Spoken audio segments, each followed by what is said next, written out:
Well, Coach, I mean, you guys are a few days away from North Carolina.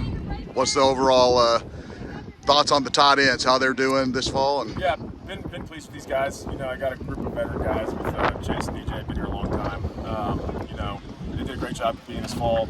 Excited about the young guys as well that have been coming along. Mason, Loff. Excited to get Pimp back here in a little bit. But feel good about the group.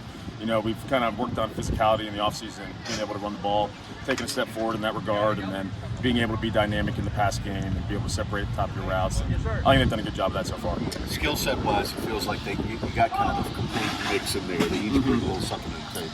Yeah, and that's something within recruiting we've talked about, you know, getting more of an inline guy and your flex guys. And when you kind of alternate year to year, you feel like you can't ever be wrong within your room because you got guys that can do both. And then, you know, you hit the jackpot on certain guys that can do it all, and that's kind of what you want.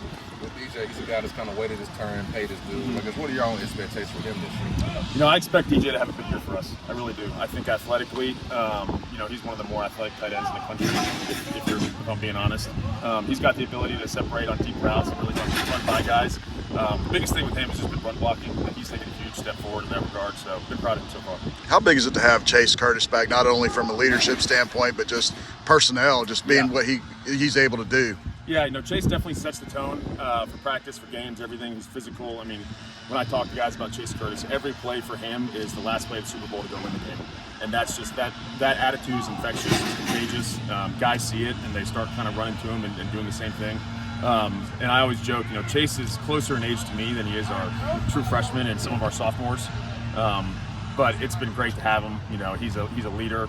You know, leads by example, is always talking. He's the best. You know, I was going to ask you, y'all in the same recruiting class. Yeah. When you not far off. Yeah. When you hear Sonny talk about the importance of running the football and the fact that he wants to do that more this year, give us some sense of the role that you play in that with that group of players. Yeah, you know, the way I talk to my guys about it is you got to set the tone for line of scrimmage, right? And what that does is sets the tone for the game.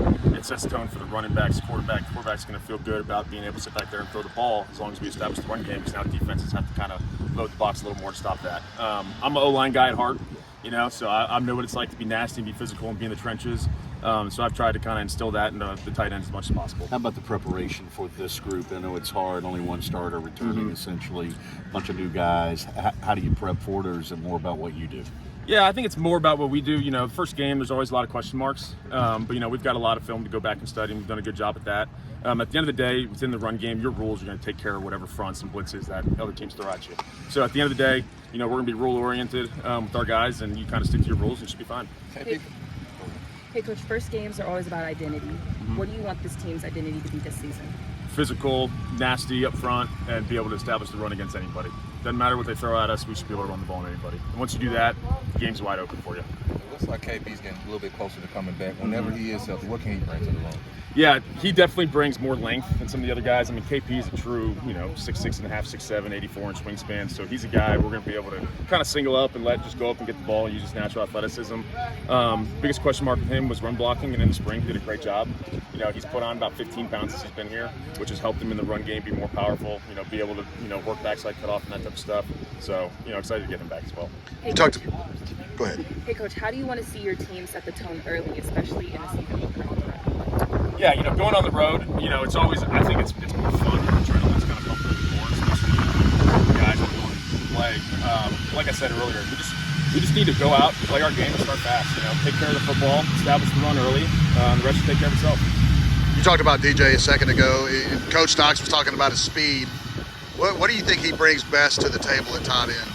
Yeah, I mean, I think you kind of stay on it, the speed, right? But the deal with DJ is you can get certain personnel groupings, which might, you know, make a defense sub a different package in, and now you can create mismatches with DJ on a, you know, slower linebacker and even safeties where he's able to run by those guys. So being able to move him around is going to be a big piece of this offense.